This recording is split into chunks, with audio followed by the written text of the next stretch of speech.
Bonjour à tous, bonjour à tout le monde. Aujourd'hui, on va faire des petites limites, mais trigonométriques cette fois-ci. Alors, qu'est-ce qui est important à savoir avec les limites trigonométriques? Alors, il faut savoir avec les limites trigonométriques qu'on a des limites en zéro, mais qu'on n'a pas de limite en plus l'infini. Pourquoi? Parce que tout simplement, si vous prenez le graphe du cosinus, vous avez quelque chose comme ceci, d'accord?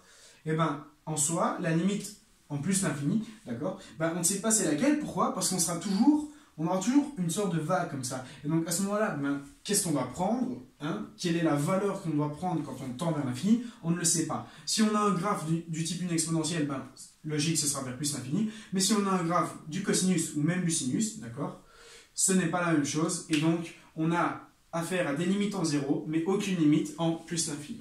Ok, super. Maintenant, on va apprendre à comment calculer ces limites.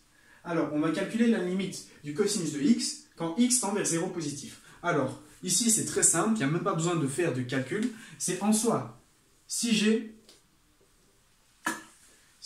mon cercle trigonométrique, si je fais tendre x vers 0, je vais avoir un angle qui tend vers 0, qui est vraiment ici très très petit. Donc, on aura le cosinus qui est situé sur cet axe-ci, et qui va, lui, tendre vers 1, d'accord? Plus je me rapproche de l'axe, plus je tends vers 1. Et donc, on a que la limite, quand x tend vers 0 positif du cosinus de x, c'est égal à 1. Et maintenant, quelle aurait été la limite si je faisais tendre mon x, mais vers mon 0 négatif? Et bien, mon 0 négatif, j'aurais tout simplement eu un angle dans l'autre sens, d'accord? Mais plus je me rapproche, d'accord, plus je fais tendre cet angle vers 0, et plus je serai encore égal à 1, d'accord? Donc, la limite en 0 positif et 0 négatif, ici, pour le cosinus, elle est égale à 1. Mais qu'est-ce qui va se passer pour le sinus? Le sinus, on voit qu'on va tendre vers 0, on tend vers 0, et donc, en soi, on a une limite, d'accord? On a que le sinus de x, quand ça tend vers 0, tend lui-même vers 0. Or, on va vérifier tout ça, et on va voir est-ce que c'est vraiment le cas. Alors, logiquement, si je tends vers 0, ok, je vais avoir, oui, un sinus qui tend bien vers 0. Ok. Donc ça, la limite, quand ça tend vers 0, on tendrait à dire que c'est égal à 0. Ok. Ça, c'est pour cette limite. Alors, le 0 quoi? Si je suis en 0 positif, je suis au-dessus de l'axe des x, du coup, je me rapproche de plus en plus, mais toujours au-dessus de l'axe des x, du coup, je suis en 0 positif. Mais si je suis en 0 négatif, je me rapproche de l'axe des x, mais je suis toujours en dessous, d'accord? Et donc, je serai en 0 négatif, d'accord? Donc, le sinus, la limite, quand x tend vers 0 positif du sinus de x, c'est 0 positif, mais si ça tend vers 0 négatif, c'est 0 négatif. Ok, donc ça c'est pour les limites trigonométriques. Maintenant, qu'est-ce qui va se passer, d'accord? Et on va faire une limite un peu compliquée, mais vous allez voir qu'on va réussir à s'en sortir.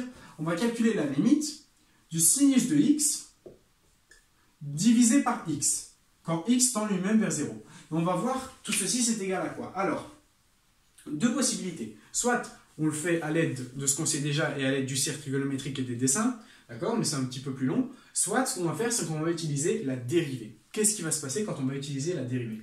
Vous allez voir. Alors, il faut savoir que quand on a des limites, d'accord, on a le droit de dériver la limite. C'est-à-dire que si j'ai une limite qui tend vers l'infini, qui augmente à chaque fois, d'accord, elle augmente constamment, et sa dérivée, elle aussi, elle augmentera constamment. Elle tendra aussi vers l'infini, d'accord? Et donc, en soi, si je dérive une limite, d'accord, ma limite reste toujours égale, d'accord? Donc ça, c'est quelque chose à savoir. Quand je dérive ma limite est toujours égale. Sauf qu'ici, on a sin de x, on a divisé par x. Si je dérive tout ceci, je vais avoir une expression un peu plus compliquée, et j'aurai toujours un divisé, d'accord, par quelque chose, d'accord? Alors, ce qu'on va faire, d'accord, c'est qu'on va tout simplement faire une petite manipulation.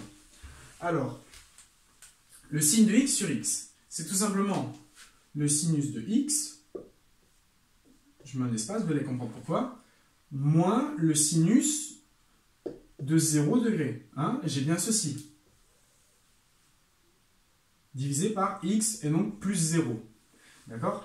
Le sinus de 0 degré, c'est bien évidemment 0. Sinus de 0, c'est 0. Donc si je fais sinus de x moins 0, c'est toujours juste. Et si je fais x plus 0, c'est toujours juste aussi. Alors, qu'est-ce qui va se passer ici? En fait, cette définition, qu'est-ce que ça va être? X plus 0, on sait que c'est x. Quand je fais tendre mon x vers 0, la limite, quand x tend vers 0, d'accord, de x, on a défini, lorsqu'on parlait de dérivée, qu'on allait appeler tout ceci la différentielle de x. Et donc, la limite quand x tend vers 0 de x, c'est dx. Et donc, ce qu'on essaie de calculer, en fait, ici, c'est on essaie de calculer le sinus de dx sur dx. Alors, on a dx ici, et ben, dans mon calcul, je vais tout simplement remplacer la notion par dx, d'accord? Donc là, j'ai dx. Ici, au lieu d'avoir x, je vais avoir sinus de dx. Et on va voir qu'est-ce qui va se passer. Sinus de dx, en fait, c'est le sinus de 0 plus dx. Ok? On a bien le sinus de rien du tout plus dx. Ça me fait toujours le sinus de dx. Ok. Et donc, à ce moment-là, qu'est-ce qui va se passer? Et bien, en fait, ici, on a la forme de notre dérivée. On a la formule fondamentale de la dérivée. Parce qu'on a bien le sinus de quelque chose plus dx, moins le sinus, et donc de la même quantité, le tout divisé par dx. Et donc, en fait, ceci, qu'est-ce que c'est? Ben, c'est la dérivée du sinus. Dérivée du sinus, mais en quel x? En 0. C'est la dérivée du sinus en 0. D'accord? On est bien à la dérivée du sinus en 0. D'accord? Parce que la dérivée du sinus, c'est bien cette formule-ci. Et donc, on n'est plus en x, mais on est en 0. Ok. Et donc, la dérivée du sinus, c'est le cosinus. Et le cosinus de 0 degré, d'accord? Le cosinus en 0 degré, c'est égal à 1. Et donc, on n'a que la limite, quand x tend vers le 0 positif, de sin de x sur x, est tout simplement égal à 1. Ok. Et donc, ceci, on l'a défini à l'aide de notre expression de la dérivée. D'accord. On aurait pu le définir autrement, mais pour l'instant, on va se contenter de l'avoir fait avec la dérivée. Et donc, si c'est égal à 1, en soi, qu'est-ce qui est bien? Qu'est-ce que ceci nous apprend? Ça nous apprend que si je fais tendre mon angle vers 0, d'accord, je fais tendre mon angle vers 0 positif, et je vais avoir le sinus de x qui sera égal à x, d'accord, lorsque je fais tendre x vers 0. Et ça, c'est intéressant. Pourquoi? Parce que si on décide...